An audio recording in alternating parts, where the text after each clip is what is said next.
You know, why don't we just do this? They don't even see this.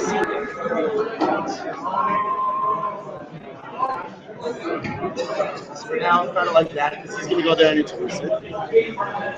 Just have to tell me to the camera once in a while. It's good PR.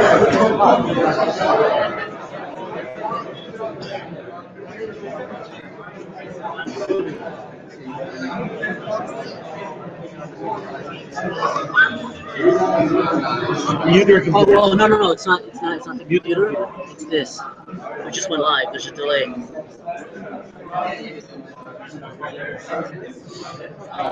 Mute it anyway.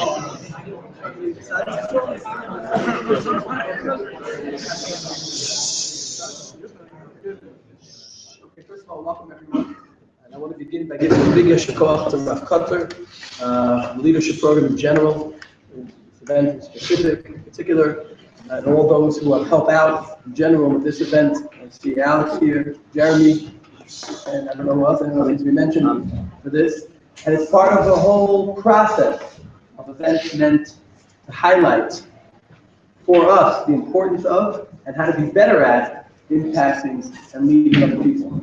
We live in very challenging times for the Jewish people. You don't have to look at much of the news to understand that. We live in a challenging time for Jews in Chutz La'aretz and Jews in Eretz Yisrael. For Jews of all ages and for Jews your age. If you're a Jew, people are after you.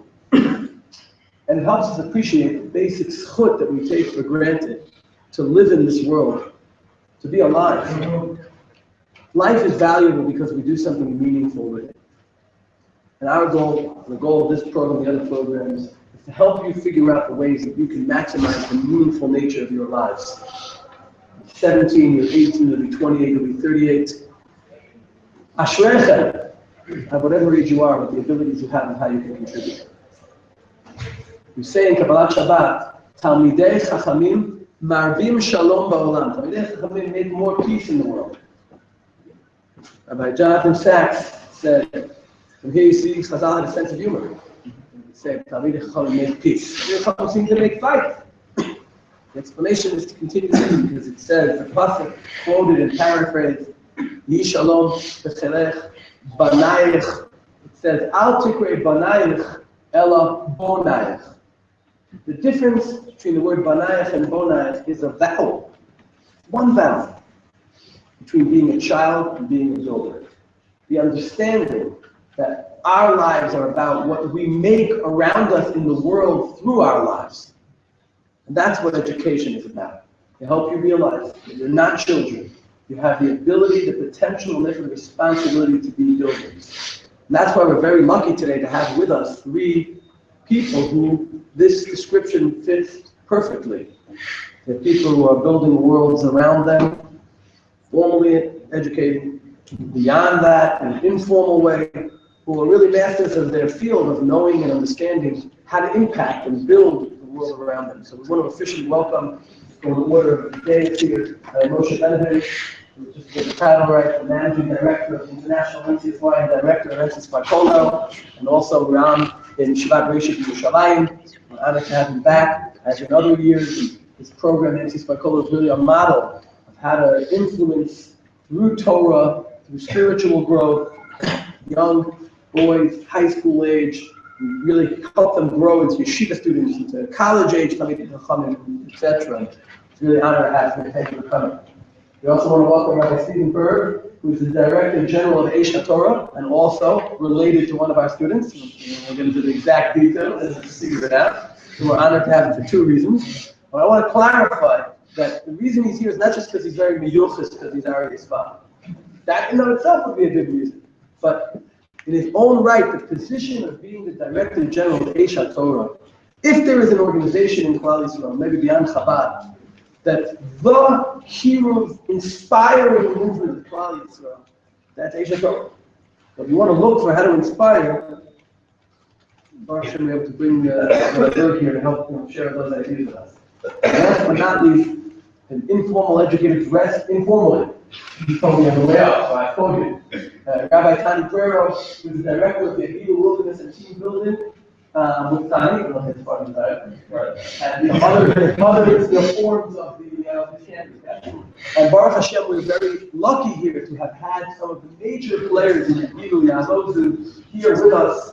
Shua Brick, those are our alumni. Tzvi Goldstein, now you have Gidon Kadri, I don't know if you know Gidon, and many others. I'm sure other people from around here. And guys that I didn't know. And I just want to mention that Hakotel really did an excellent job of bringing people from different directions.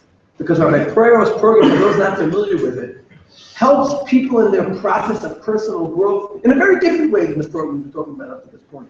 Through connecting to nature, wilderness, and finding yourself in that process. So you're really in for a treat to learn about informal education from so many different directions. And each of the people here has a lot of things to do, very busy, and they're making the time for us, and very much appreciate it. And that's for the thing to come. Thank you, Hakotel. So we're going to begin where I'm going to ask each one of the panelists to take 3 minutes to share with us something about their program, a personal story which helped them choose. We had a school yesterday in Yeshivat having a virtual chapter Shlita, who told our staff that really he was going to be a lawyer. But he said, well, I have to make a parnasa. Until he spoke to Rav Lichtenstein, the Chronotzaddik Baruch, says maybe you should think about chinuch. And so maybe you could share a little bit of your personal story in 3 minutes each. A little bit about your program, and again, one personal story that maybe inspired you to be involved with the program. We'll start with Yiparo. Move on.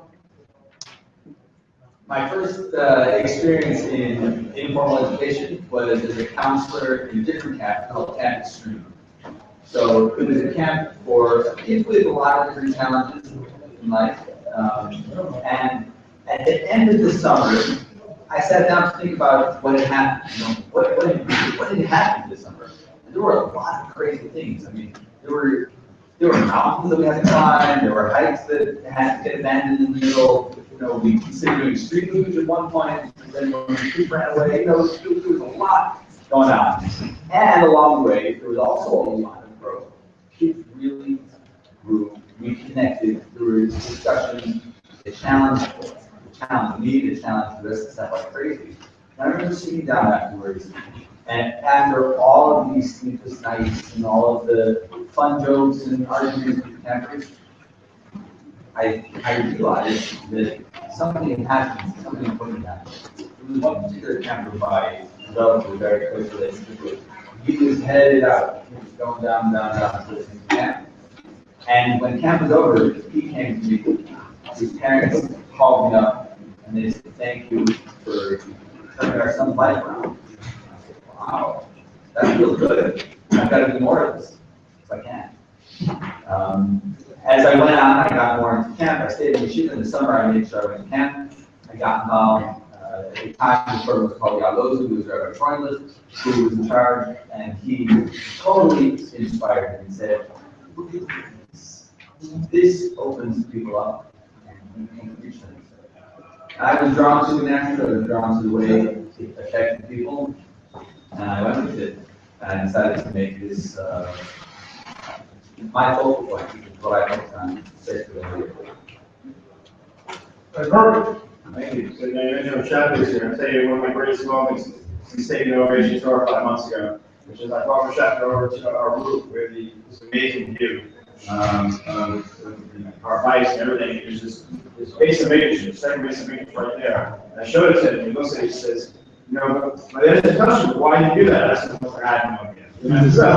So it was like an amazing moment of humility. But he was very moved by Yeshivat and they started just seeing boys literally from no background on up. Yeshivat is the type of place where people come in on Navalis and literally walk out of Rabbi. It's an amazing place. For me personally, I started my career in NC School. I walked into Shabbos in Pittsburgh, Pennsylvania. I really didn't know much about it. And I spent Shabbos there. And I just saw a place of spirituality. I saw a place of growth. I saw a place which was not cynical or sarcastic, where it was okay to grow. And that's what attracted me to the quote-unquote outreach through the engagement movement over the years. So even though now I shifted off from NC SWAT, I've gotten maybe a little drop older in terms of the clientele. It's still being a place which is similar to the place you're in right now. It's a place where you can come here and you can grow, and you know that no one can be cynical and sarcastic. You know that if you got my one semester, knowing you back in high school can start elbowing you or do stuff like that. So that's, I think, pretty much what I saw. It was just a realism about movement and about what we were able to accomplish. And that's pretty much what I wanted in my life. I wanted something that I was doing that I knew was real, and I knew that ultimately God would appreciate. Thank you. I just want to start by sharing, I think I'm the only one on the panel who's had the privilege of doing this before. Letting you know how excited I am to be a part of it again. It's an amazing program that you have, as Harry said so beautifully.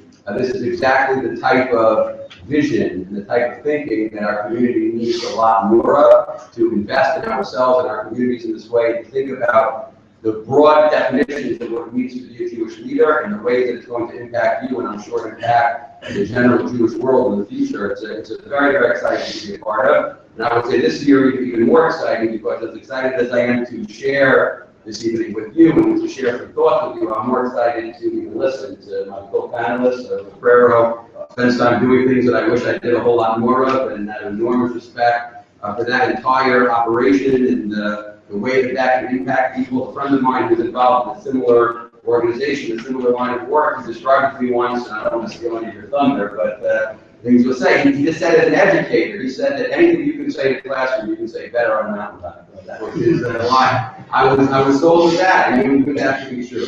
And it's a little bit of a bittersweet feeling to be having the opportunity to sit next to and to listen to a mentor of mine, Bert. Sweet because it's great to hear him all the time, and I'm looking forward to that opportunity, as I'm sure you are as well. Bitter because half of my material from last year was quoted directly from him, so I feel a little bit worse doing that this year, although I probably enjoy it.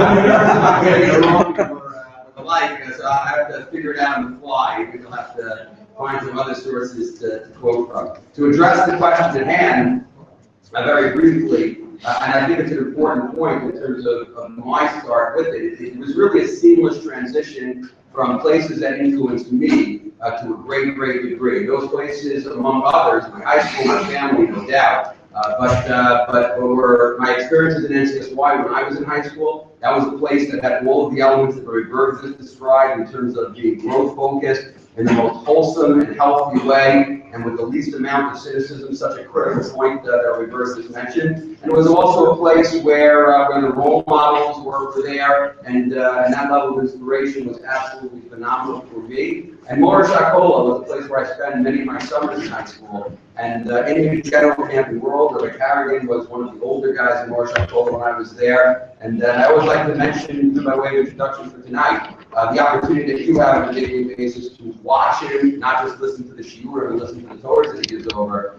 but just to watch him learn, watch him go through a sugya, watch him sit in the base medrash. That's something that I had at a very young age that made an indelible impression on me. And that speaks directly to the work that I do now and what we try to create within NCSY in general, specifically on NCSY Kollel. The more seamless that transition is, the more it grows organically from the experiences that you're having here and the experiences you're having now, the better and more real and meaningful those experiences are going to be. We're trying to build, as educators, fewer pockets of experiences. This experience here and this experience there, and something that has a little bit more continuity and easier transitions from the general lives that we lead to the experiences that we have, be in the summer or any other time. That definitely had a tremendous impact on me and informed my decisions in that way. So now we're going to start some of the major questions. Each one of the panelists could choose to answer, let's say pass, whatever you want. A major question for many of the yeshiva boys or Talmidim that are sitting here is what are they doing for their summer? Should they focus on continuing their learning or getting back to their community? In a similar vein, for those who choose to give back, how does one of the major questions, how do you retain your values in an environment where many times not everyone shares those same values? What are some of the challenges and how can the Talmid, the boys here, face them successfully? Start with Bert. So that's how we say. So first of all, you should definitely continue learning. I'll say that at the outset. I think that you would must be a step of overflow. If you don't really have the Torah, it's very hard for you to get it over. I want to say this quick story about the Mormons. And then come on, back to you. I had a friend. I used to do a lot of lobbying in Washington and New York State, and I was friendly with the Mormons. Mormons are also 2% of North American population. It's like we're 2%. A lot of, we do weird stuff, they do weird stuff.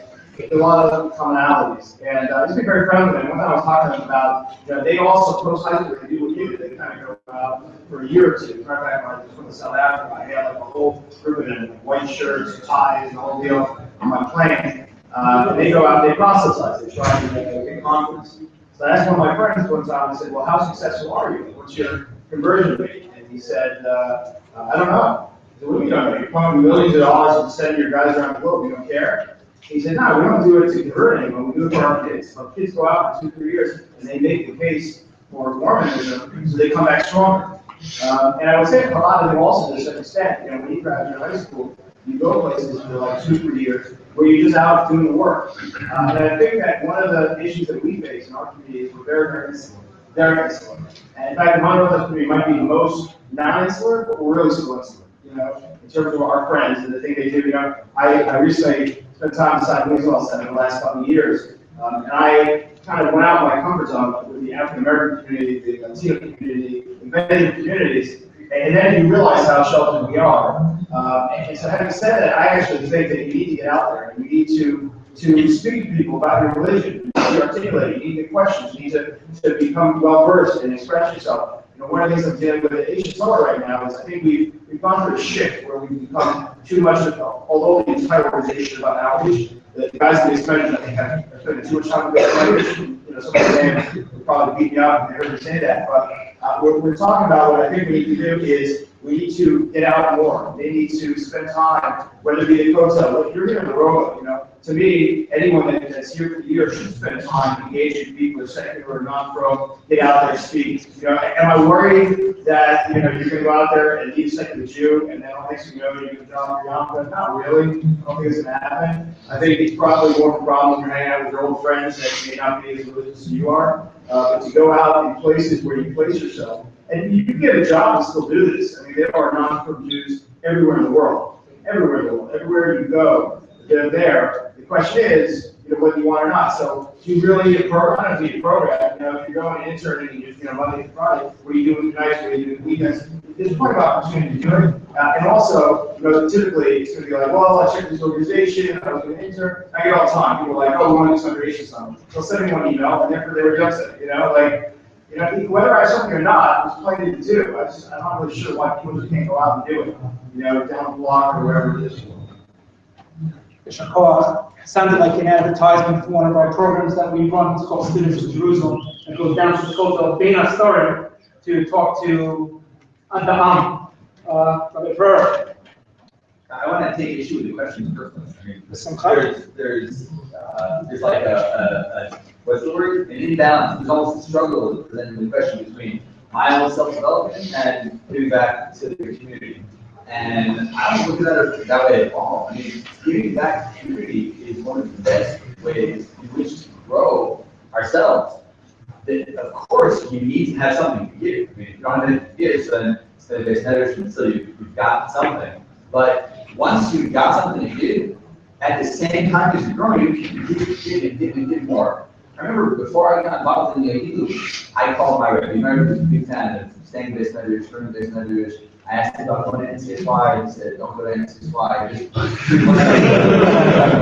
Rabbi Denton is going to find out who the name of that guy is. He's retired. And even when I was first off the job to run, it was awesome to work in this camp. I called him and asked his advice. It had been a bit of a rough year, whatever it was for me, and whatever Yeshivat I was in.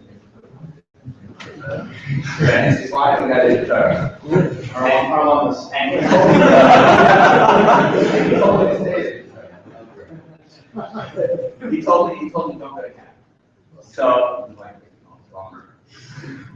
I hung up the phone. I spent a week thinking, can't do this. I called him a week later, I said, I'm going to camp. He said, fine, if you think you gotta go to camp, then you gotta go to camp.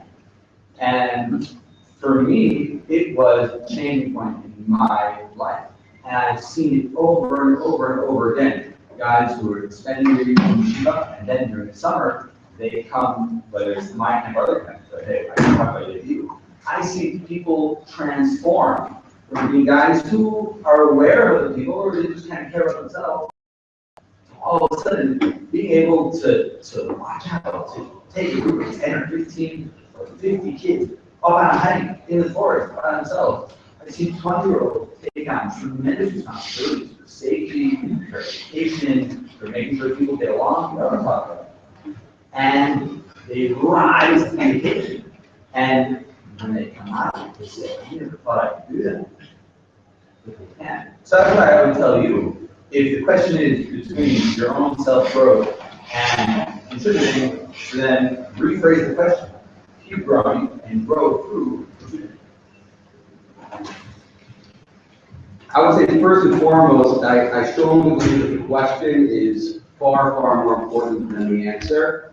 Part of the reason why I believe that is because I think that a clear, right question that can be generalized to this audience and beyond is much easier to come by than a clear, right answer. Meaning, I think the question is more important, and I think the question is more likely to be correct or easily identified as correct than the answer can ever be.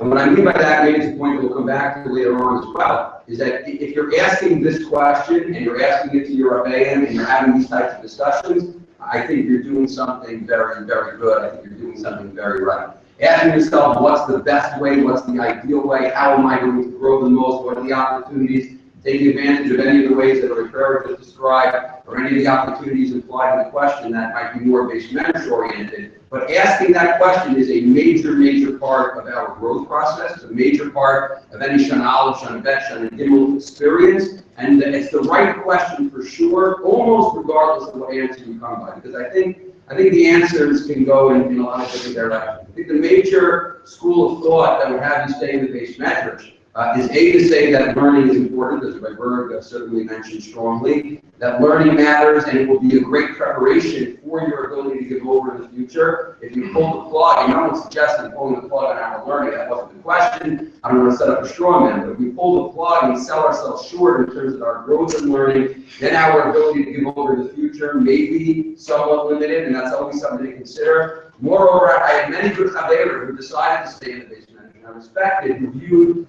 Bein Hazmanim. I think there's a fundamental question of how we're supposed to view our time outside of yeshiva, and especially at this age, and I think there is merit to both sides, quite honestly.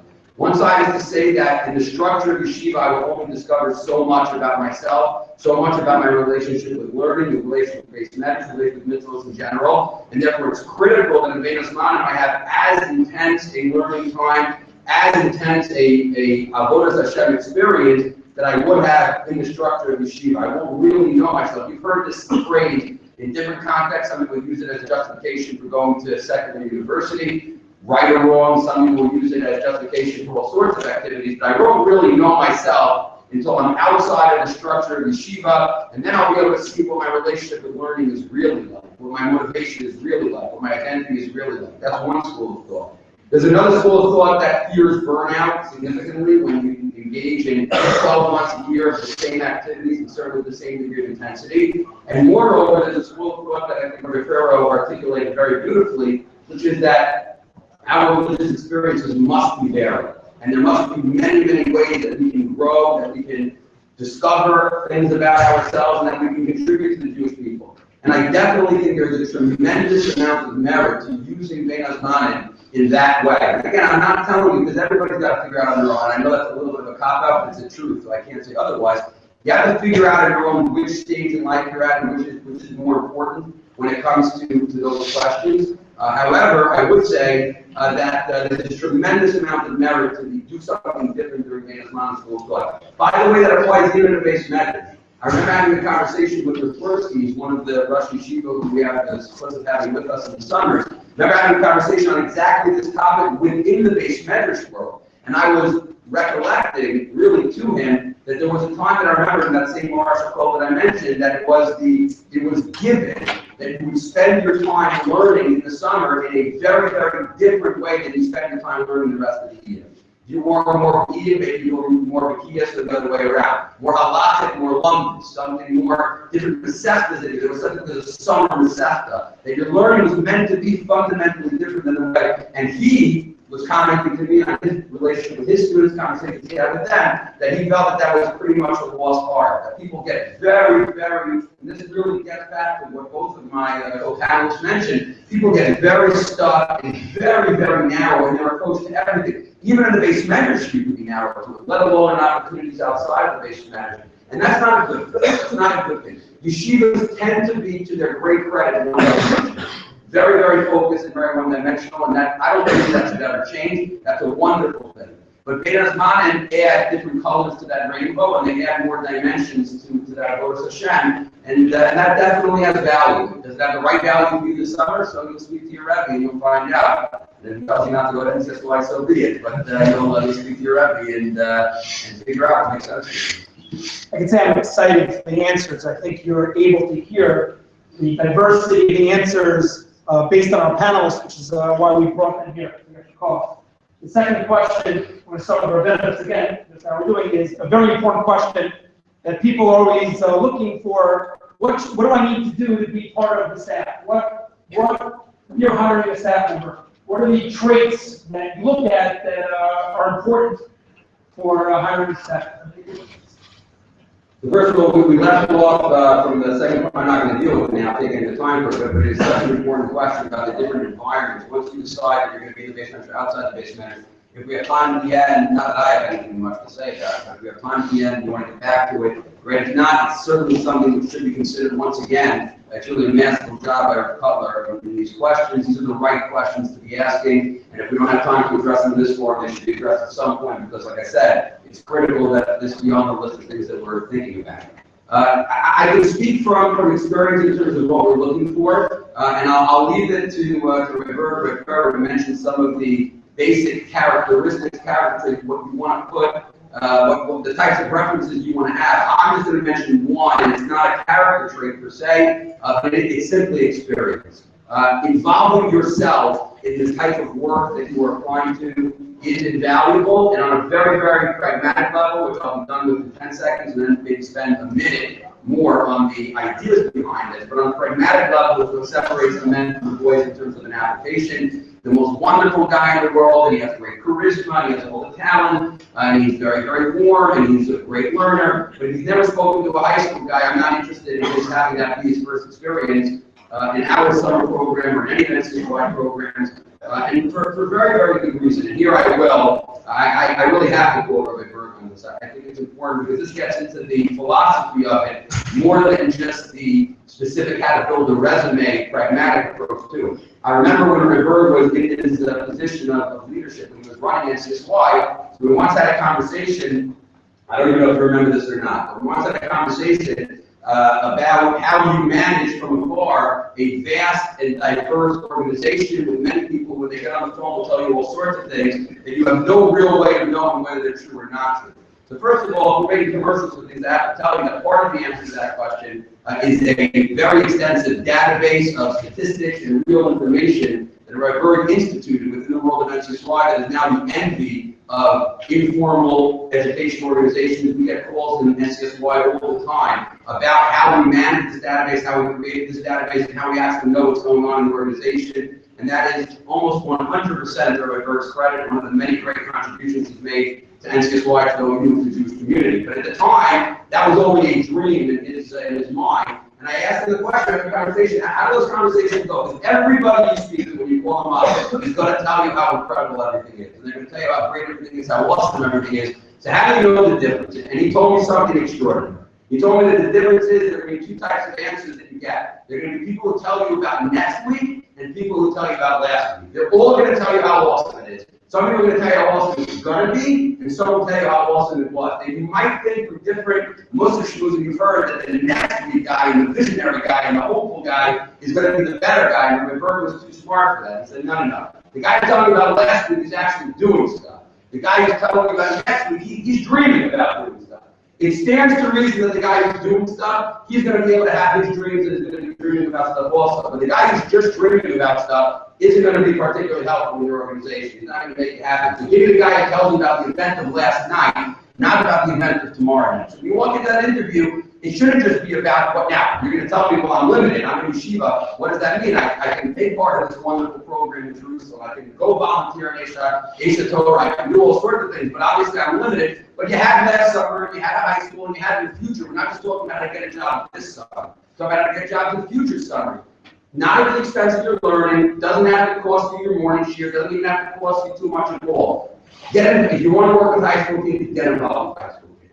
If you want to get involved in any other type of programming, get involved in the audience that program has. See for yourself that you can sit there with a straight face and say, I'm good at this, not because I think I'm good at it, not because I have great self-confidence, not because I told myself that in the mirror 50 times last night before I went to sleep. I'm good at it because I've done it, and I know I'm good at it, and I'd like to be good at it on a bigger stage. And that's a phenomenal thing. And like I said, it's not just pragmatic. It's about, sometimes we have in Yeshiva also. The guy's going to, we get inspired, we're going to finish shots. Learning on it. Learning on it now, do that. That's the best way to finish shots is by starting with that. Get some stuff done, a few successes under your belt, change the conversation immediately. It's great to have vision, it's great to have a dream. We have to get stuff done at some point, and that goes, like I said, for our learning as well as for applications in summer. All right, Trevor, I'm not sure if my bird is not Hakotel, so we'll figure that out. Yeah. Now, I'm looking for staff. I'm looking for guys who are excited. I'm looking for guys who are inspired, who are dedicated. There are all these they're both values and personality traits that go into what I see as a great manager. I don't necessarily look for a guy who knows how to use a pocket knife to make a vision sphere. They're going to need to know how to do that. I don't need a guy who knows how to make a square knot or a clove hitch or any of those kind of things. And I don't even need someone who knows how to make a raft out of trees and he cuts out the quarters and puts together to put a float across the lake. They're all going to do that. But those for me are more what we do in camp and maybe, and not what we're about. What we're about is inspiring the campers. What we're about is growing. What we're about is learning how to look out for each other, how to be great teammates, and how to be excellent leaders, communicators, people who are trustworthy. So those are the values that I'm looking for. Those are the characteristics that I would hope really all of you guys would be developing anyway, but especially if you want to be working with kids, even more so than working with adults. You got to be real. You got to be honest. And it doesn't mean sharing all of your dark secrets with the campers. That's actually not it. But you got to be real, because kids are sensitive. The kids pick up. You're pretending that, one of the guys who wants to make it look like you're always learning. So they're going to poke a hole in that. They're going to see. They're going to try to ask you every time you thought that safe and told you, hey, what are you learning? So you got to be someone who's real. Adults sometimes are happy to go along with the charades. But kids, especially teenagers, they're looking for real, and they're looking right at you, and if you're not really looking straight for you. So also look for something real.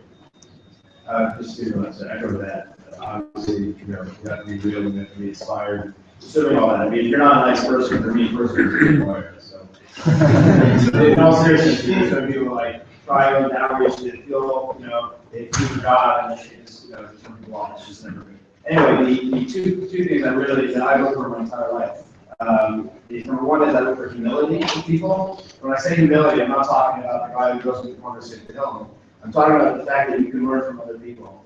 I don't do well with arrogant people. I don't think arrogant people do well in organizations. I certainly don't think arrogant people do it well. They don't play well with others, and frankly, you're not willing to learn. Like one of the things that I used to joke about in NC Squad when I was there, we used to have like 600-700 collegiate volunteers, advisors. And I just say it was like no more arrogant person in the world than like a college kid. You come here, you're like, I'm going to change the world, And I used to see, some people are like, okay, maybe it's not so simple. What can I learn? And there are other people that wouldn't listen to anything. People who would listen to anything. It didn't matter who they were, we weren't interested in that. the people that were willing to learn from people like Evans and Apparel and the experts in the field that said, okay, how do I do this? So I had this kid, what do I say to them? Instead of just saying, oh, I know what to say, right? And then you say the wrong thing, and you mess everything up. So number one was humility. Number two was relentlessness. When I first started, I thought that being cool and dressing cool and acting cool, like, I thought it was like so important to the cause. And then I used to see people around the organization who, frankly, looked like a total mess. They were like unkempt. They're like car things are flying every time they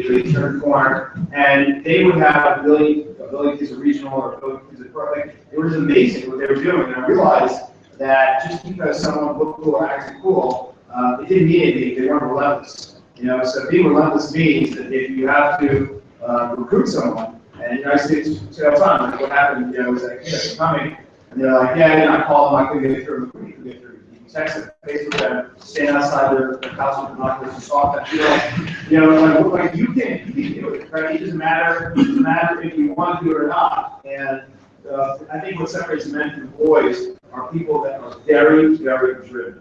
I see many people also, I gotta say, in my job now, people come to me all day long with pure ideas, pure programs, you know?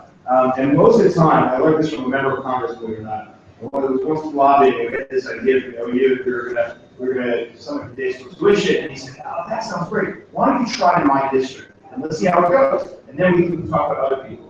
And I realized what he was doing. No one ever does it. No one ever calls up. He hasn't been a not nice guy, you know? He's giving me a challenge, and no one picks it up. I can't tell you the amount of people that walk through my office with an idea that never come back, never go anywhere, never push it forward, never, you know? I always tell them, it's so easy. I'm like, you know what? Pilot, let me know. Now, if it goes well, I'll be the first guy on board.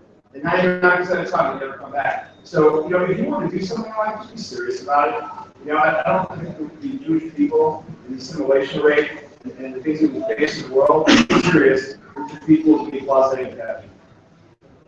Well, the next question actually combines one of the things that our benefits had mentioned earlier, and the question that you left out. What are your thoughts about co-ed programs? What are the benefits, the challenges of co-ed programs? How do we combat SNU problems? And that's connected to the part of question number one, which is, I want to give back, but how do I retain my values in an environment that maybe it's not 100% kosher? We're starting with, again. I think we're perfect. I think we're perfect. Go ahead. Okay. But I recently moved my program a couple years ago to where it is now. Right now, the Yeshivat is right next to the Rosh Hakotel. It's an all-boys camp, it's an all-boys environment, and while the Yeshivat is attached to the Hakotel, it's completely separate operationally from our shop. So my camp is effectively an all-boys camp. When I was looking around to move a Yeshivat to a new place, there was a lot of interest in a lot of camps, a lot of great camps. And it was kind of an exciting time for me too, you know, just to check out all the different camps and everybody. And there were several camps that were co-ed camps that made amazing offers, facilities, everything else they were going to offer, great things. You know what? My camp is about growth. And I want my guys to be able to grow as much as possible. And to be honest, the girls are going to be around and be a part of the equation. I don't see the same level of growth happening. I can't go to a co-ed camp. I can't bring my program to a co-ed camp. So I don't think the co-ed camp is the best thing. On the other hand, there are being a part of being related to a camp right down the road in our shop. I do see that there's a need in that community for not just in our shop, for quality counselors, quality staff members. You know, when you just have younger kids, and again, I'm not talking about our shop now, I'm talking about the camping world in general. When you just have 17-year-olds, 16-year-olds who themselves are in high school, you're 18, so how much do they have to give already? Some of them do, but most of them, to be honest, they're not as developed. There's people who spend a year or 2 or 3 learning Yeshiva, like married to somewhere else. And I do think there's a lot to be done in all of those camps. So I think for someone who's familiar with activities, when those camps work, those evacuations work, it's not too much of a shocker to the system. Then it could be a good thing as long as you go with the support system, you don't go with a bunch of friends, and make a pledge to each other and stick to it. You're not going to go to the canteen at night or whatever other club events. If you're going, you go with a purpose. And that purpose is to help people grow and help yourself grow. Help other people grow shouldn't come at the expense of you falling. Rabbi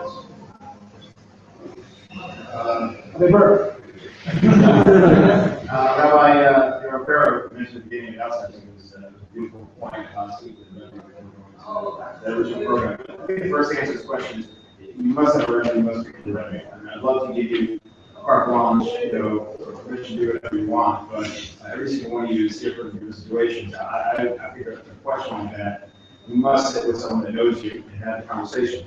And my guess is that you're ready to make different answers to different people based upon who you are. Having said that, I will say, if you're ready to get married, and you're of that age where you can, have a mature relationship and maybe get somewhere, it's probably less of an issue.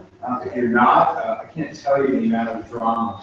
I read CJJ for many years, years of journey publishing the program, and the amount of drama between advisors who the girl was ready to marry, the guy wasn't. So he was hanging around, he's been told, this was like a great flirt. It was just bad. It was bad, and it was unfair. And it was really bothersome when it used to happen, and it always happened. So I think you also have to be realistic, and being a co-ed is extremely challenging and difficult.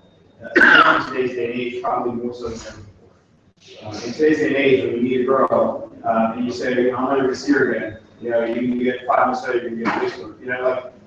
It's just a lot of connection there. And I think all of you at some point have to settle down. You have to get a wife, you have to build a good family, you have to be focused.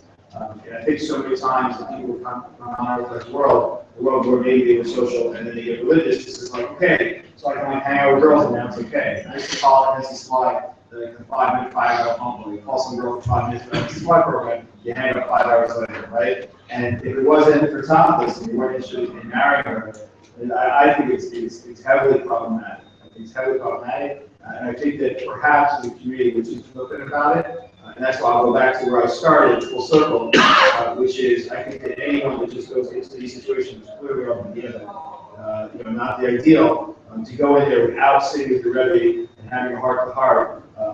I think it's beyond a mistake. I think it's a lot of problematic. Not too much to add to that. I just would make a couple of points really quickly. Number one, I've already said it clearly enough, be careful. There's a mistake that we make a lot of times, especially at particular stages of our life, or particular stages of growth, where we think we are immune to certain pressures when we are clearly not. There's a stat that I like to quote, which has a lot to do with it. I must have seen it close to 2 decades ago. But they had it in some magazine that 95% of American males believe that they are above average drivers, which is, of course, statistically not that possible. A lot of them are by definition wrong. And we can do a show ahead in this room. I bet we come up with similar numbers that believe that. So that view, when it's a stat or when it's about driving, is really dangerous when we're putting out orders of Shem now, to think that we're going to be supermen all the time. You watch the way that people even weightlift in the Olympics. So you don't go up to the 400-pound dumbbell, barbell, and try to lift that. It's going to fall on your head, and you're going to embarrass yourself. You're going to hurt yourself really badly. You don't take on enormous challenges that are beyond where you are, and you have to be careful. Number two, which is really important in the real world that we live in, and the environments that we live in, is to be respectful. If you think that a place is not necessarily right for you, but don't necessarily make mass judgments on its frumkeit. There is a second danger in the assumption of this question of an attitude of holier than thou, and of that we know everything, and that anybody who doesn't necessarily conform to our standards or to our ideas is not as good as us. Avoid that at all costs. You may or may not make a determination. You need to make a determination about what environment is right for you. Try to avoid, with every ounce of energy that you have, try to avoid making judgments or casting aspersions on entire networks of our Jewish community. Be proud of them, be respectful of them, and if you find yourself in such an environment, maybe you have no choice, maybe you make a decision that you regret, or whatever the situation is, maybe you think you'll be in a great situation and you get there and you find that it's not as great, be respectful on the ground even more so. There are people there with a lot of experience and know what they're doing, and again, combine being careful with being respectful, I think you'll end up in a pretty good place. I would just add, as one final point on this, and I believe I made the same point last year also, that it's really important also in making this decision. It's really important to differentiate between two things. On the one hand, you have something which is a concession or an unhealthy compromise, meaning I know this isn't good, but I'm going to do it anyway. And on the other hand, you have an ideology that says this is an issue. Co-ed education is something that I believe is ideal and I believe the way things should go. Those are two very, very different debates. If you believe that this is, let me start like this. Make the decision and try to make as few concessions and unhealthy compromises as possible. Don't build environments for yourself or for the community that you care about that are anything less than ideal. Just try to build ideal first and then make healthy compromises when it's absolutely necessary. We buy into, and we'll come to this maybe in some of the other questions in a minute as well, but we come into unhealthy compromises way too quickly sometimes, and I think that's unhealthy. And not good. So in other words, if you believe that this is an unhealthy thing, then don't sell yourself short and go for healthy. Then you have a second question of, well, who said this is unhealthy? Maybe this is the ideal. Maybe this summer camp in a co-ed setting is there. So that's a different debate. But I'm not sure how relevant it is to so many people in this room and how relevant it is to make a decision. But just make sure to differentiate between concession/compromise and a ideology that may or may not be consistent with other ideologies and other values that you have. Those are two different discussions and two different debates.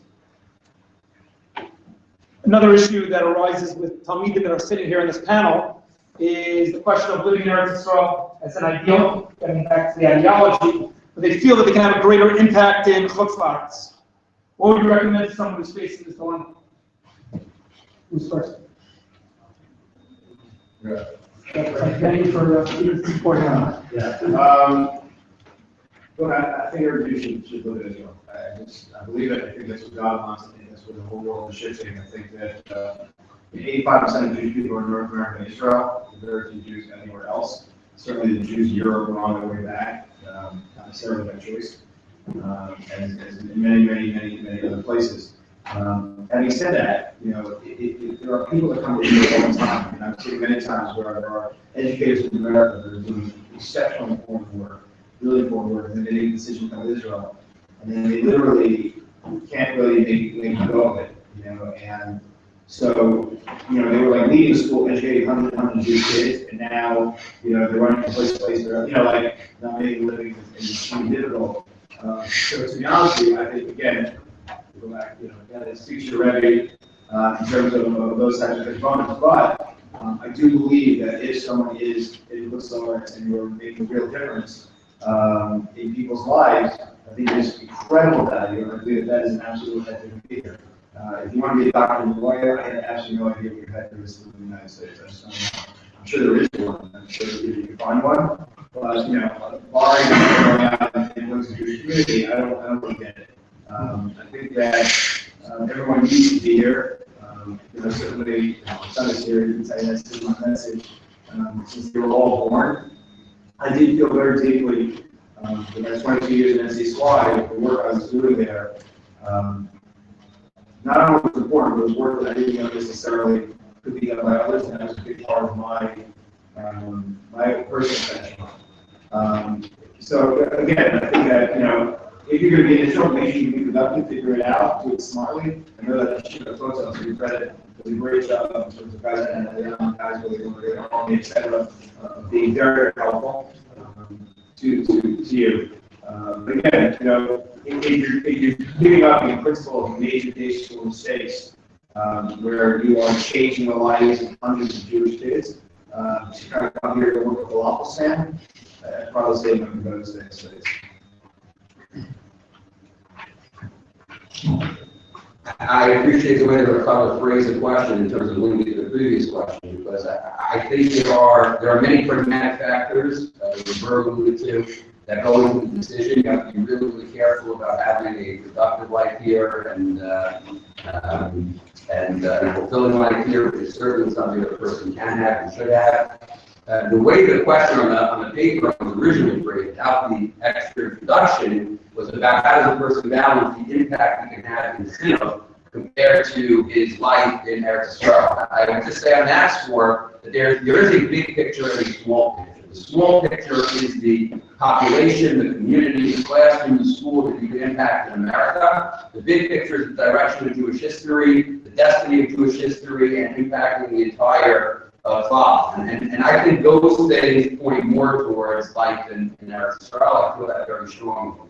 At a certain point, we owe it to the community that we're trying to help to demonstrate to them how serious we are about the values that we teach. I'll repeat that sentence again because I think it's important. But if you're ever going to make too much of this calculation about the community outside of America and the diaspora that you are impacting, we owe it to that community to show them that the values that we're teaching, we're serious about them. And that we're not just speaking about them, that we believe in them strongly.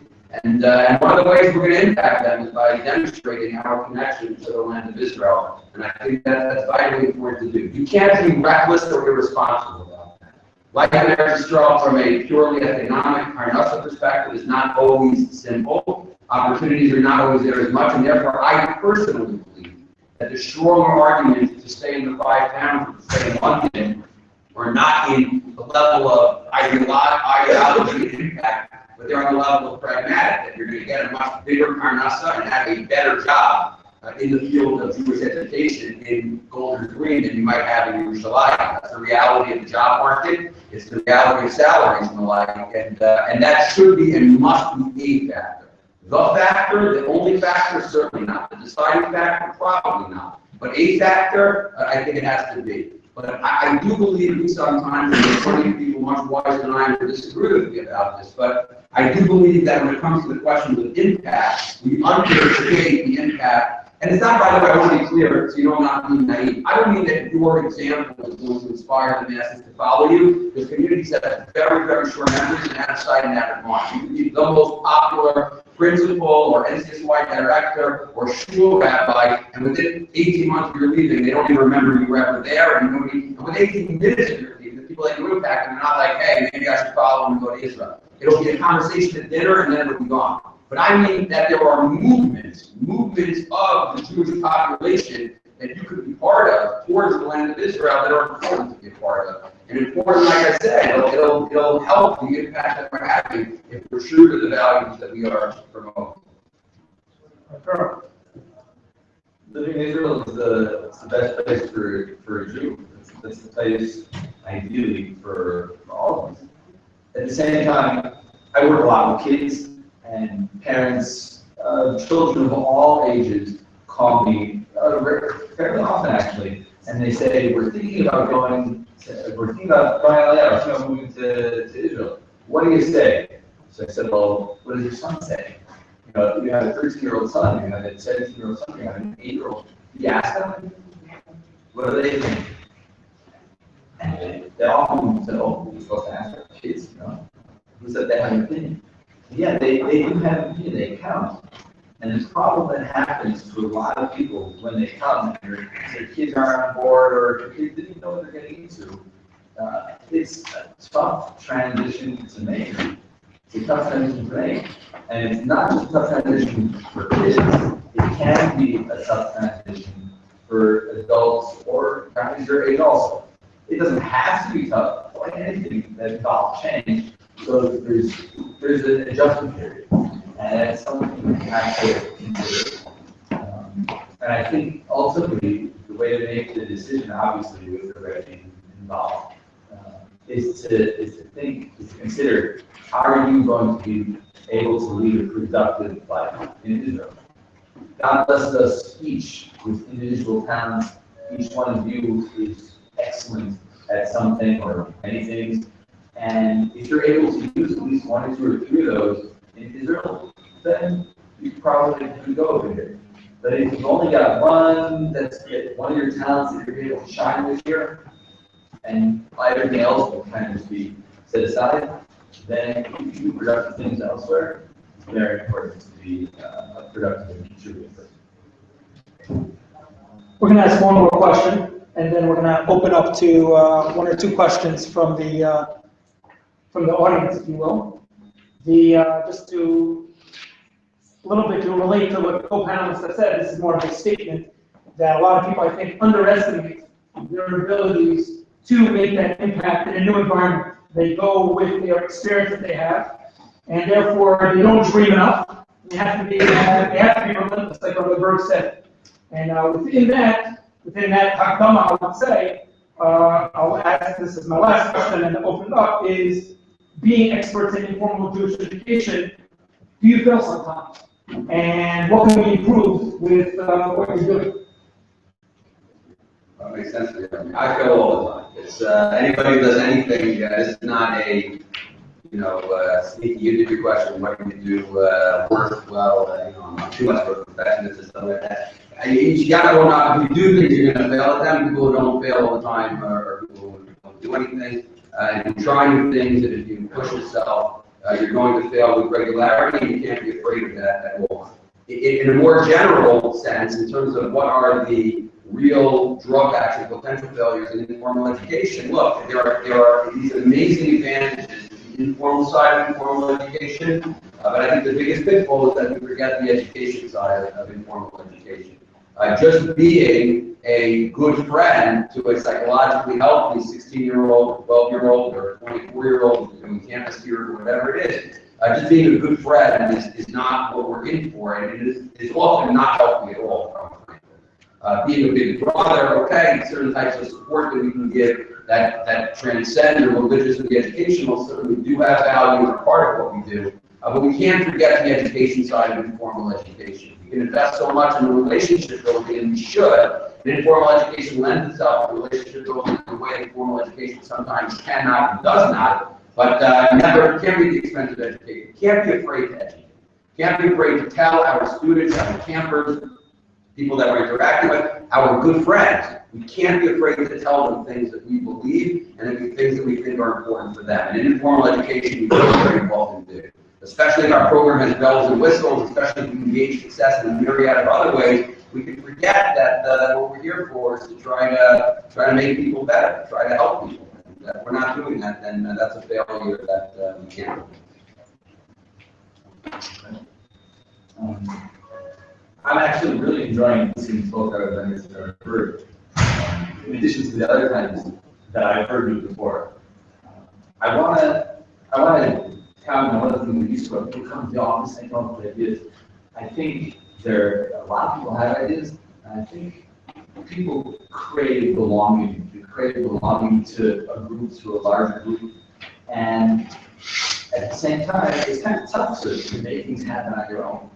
So one of the great elements of informal education or experiential education or immersive education is that nobody does informal education by themselves. You can have an online course by yourself, but you can't really do informal education by yourself. There's a strong social element to it. And whenever you have people, so there's a lot that people can do together, and there's also drawbacks, Instead of working, you can schmooze away the time. Or you can use that schmooze time to think that creatively, to brainstorm, to come up with ideas. And I think that this is, at this point, at least in the Jewish community, I think experiential education is really just beginning to be discovered. And I think there's so much more. I have a dream, I have lots of dreams for informal education, and maybe you can join me or go with your own dreams, and I hope we can inspire you here. The drawbacks of informal education are that we haven't learned how to harness the full power of it. I mean, I've had a dream of putting together a curriculum to teach local shoppers just in action. Maybe we'll open a book or do a page here and there, but we've done it. We've done it. You guys come up knowing in Hilchos Shabbos, Shehiyah and Hakana and codes there and burning them to know exactly what the kind of putting out a fire is, and able to light another fire. There's tying knots and taking care of animals. There's so much of an opportunity to teach and to institutionalize even informal education in the mainstream education. So if I can ask out of the box, one of the main drawbacks of informal education is that we're not using it enough. We're not using it enough. And I sent out an email to my alumni before I came here today. I said, what do you guys want me to say tonight? What's good about informal education? How does it compare to school? And I've never had a response to an email like I got from this one. So many kids, whether they're 13-year-olds who were with me in camp this summer, or 24-year-olds who were with me in camp 10 years ago, this is something that is meaningful. Their experience in the NICU was such a strong formative experience that it still motivates them today. It motivates them in school, motivates them at work, motivates them in their marriage, motivates them in getting along with people, motivates them in their learning. There is so much that can be done when we're using our hands, when we're actually, whether it's a science lab or whether it's chopping down trees to learn about codes that are there. There's so much that we can still do that we need to do. And if you've got ideas, they're out of bird. But if you've got ideas, I'll share with me, I'll be happy. You want someone to encourage you? Yeah, I don't know if we're members of this. I got one time, I just on staff conference, and you want to get everyone really excited because, you said we couldn't have an all-guys high school learning program. They were long, we told them, everyone's excited cheering. And they said we could do an all post-school program, GJ, we did, And they said we couldn't have an American basketball program, and they were right. And we had to say JV, it was one of my biggest failures in offensive slide history. In fact, in my desk job for a long time, was a BlackBerry that accidentally slipped out of my hand and flew to the wall and realized what a loss it was. So I failed so many times. I think that the important thing is I think it's okay to know. And one thing you have to realize, and I tell this to people, especially here all the time, when they deal with all often businessmen and labor leaders and donors, they're like, everything's great. And I'm like, you guys are businessmen, and business fail all the time. I understand, let's be honest with them. And I think that's the real issue. It's not the failure, it's when you're not honest about your failure. Or like when you keep pushing something, even though you know it's not working, but you're embarrassed to say that. I canceled a program. It was called Cameron, whatever. It was a West Coast trip up and down the coast. We started when it was in Yeshivat like 15 years ago. So we started on the West Coast, and it played out, and kids started going back to Israel. And then it was before that. It was something lost like 80 or 90 grand. It wasn't any fault. There were 25, 30 kids out of 40. So I canceled the program. I'll never forget, I got this scathing email from some instance why one of the staff people about how, I hate Jews and I hate, kids and I'm a horrible, terrible person, et cetera. So when I followed up, I said, look, I got to tell you something. This program costs like 80, 90 grand. How many kids would you get in 80, 90 grand? Oh, I get hundreds, I'm like, okay, great. Number two is, I looked at the list and we didn't send any kids last summer. Like, oh, yeah, it was a tough year. Like, well, how do you do that? And I find with nonprofits, especially programs like that, people, unfortunately, they get unrealistic. My job has always been to be very realistic with people. Sometimes maybe too much so, but to bring people down to earth, because I want people to be successful. The other thing I'll say, and this I definitely see, is in my role now for sure, because of my failures in life, I'm able to give people good advice. Recently, I had something, it's called JSU. It's a public school program you might know around the states that we started in LA, et cetera. There was one point where we took grant money, and it was on the verge of destroying the program. We had to make it pluralistic, and we had to have non-Jewish kids involved, which was really complicated. And I actually had to bifurcate and split it off and send that part packing. It was very difficult time in my life, and I built this, et cetera. But we did what we had to do. We cut out the part that wasn't working. We started that. But I got to tell you that today, we have Israel. We had 75,000 secular Israelis come to our building in the last 3 years. We built, regions around the country, secular women, Tel Aviv, et cetera. And they're also going through similar things. And I find that when I sit with these guys, they're young guys, My advice I'm giving them is I'm telling them, saying, look, I'm giving this advice because I did this and I failed miserably. And I don't want to see you fail the same way. And that's, again, you can be honest about your failures, and this goes back to the humility piece. If you're going to be arrogant, every time you fail, it's someone else's fault. So go be a doctor. Really, we don't need you to hear the world. If you need to hear the world, be honest, look in the mirror, and just be real about what's happening. And if you do that, number one, I think God will be happy with you. But more than that, I think you'll be able to give good advice to other people because you will actually know what went wrong. You will know what went wrong. And then when you get older like me, when the young guys come by, you say, look, I'm just telling you, I'm not going to run anything to you. I'm just going to get down this road, and you want to do it this way instead of that way. We have time for one question. Just before the one question, I will tell you, we're going to call on Atias to see if he raised his hand first. I will tell you, I think the point of this whole program is, if I had to package, it's one of the messages that we give in Chino. It's the famous Musar board that you say what you put in your two pockets. The famous Musar board is you say, Bishvili and Ra'olo, and Al-Shia Parvei for that. For me, I think the world was created for me, and the other side is to have humility. The other Musar board, or the Malach, the educational model that I teach my Talmidim, is that on one level, you have to be idealistic. You have to put that in your pocket, you have to have idealism, you have to think, you have to dream. And the other pocket, you have to be realistic. You have to know how to make those dreams into a reality, both thinking about what's been done and what you want to do in the future. We'll take one question, then we're going to go to Marge. Let's start here. Okay. So obviously, in order to do cure, which is what we're trying to do here, you have to really believe that what you're preaching is correct, because otherwise people aren't going to buy it. Number two, you also have to care about them in a personal level, because if you're just sort of ramming it to them, like, yeah, take this, you're doing it more for yourself. And it's not going to work, and you're just going to turn off kids. That being said, if you care a lot about the kids and you believe in what you're preaching, let's say I was a counselor at camp last year, guidance, and they tell us for like the 15-day orientation, they told us a lot about how much we're going to change these kids' lives and what an impact we have. Like all you spoke that in nature and all that. Now. It would have finish the question. Yes, it would have been pretty, what do you call it? A pretty big failure if these kids had come to my bunk on the first day, and I would have asked them, hi, what's your name, and what's your biggest challenge, and I'm going to help you overcome. You know what I'm saying? Like, what mindset do you go in that you care about the kid, not just about taking them and placing them in a higher place? You know, like, what's the relationship and mindset? I think it's a great point you're making. The most horrific experience that I ever had, and this is why. Like we had pretty director this time.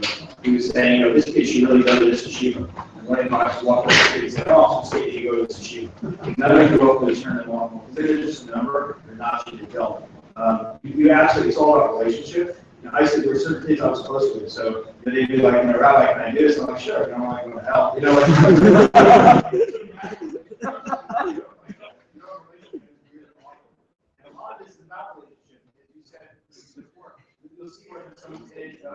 just for relationship, just for the knowledge of itself, or whether someone's very sincere. You can't go and accomplish anything if you're not sincere. So yeah, you're absolutely right. Like you do this work on a relationship. And one of the things I say, and I believe this is true, is that we are we're not judgmental traditional Jews. And what that means is many people come through Torah and not even Orthodox, and it's totally fine. Obviously we like them to be, but at the end, I think God gave them a blessing. So clear questions, you can make your decision if you want to be from or not. You can't kick someone in your pants out the door because they decide not to be like you. And I can tell you literally, I can't tell you 8 people around the world, have done such amazing things for Jewish people that it's just been extraordinary. So just because you don't get someone over at your close finish line, doesn't mean they're not going to go on to do amazing things. I want to thank the 3 panelists.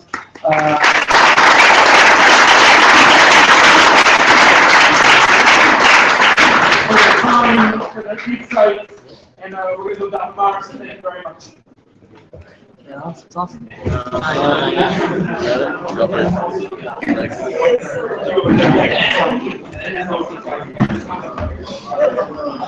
This was the same the whole time. We had 3 viewers.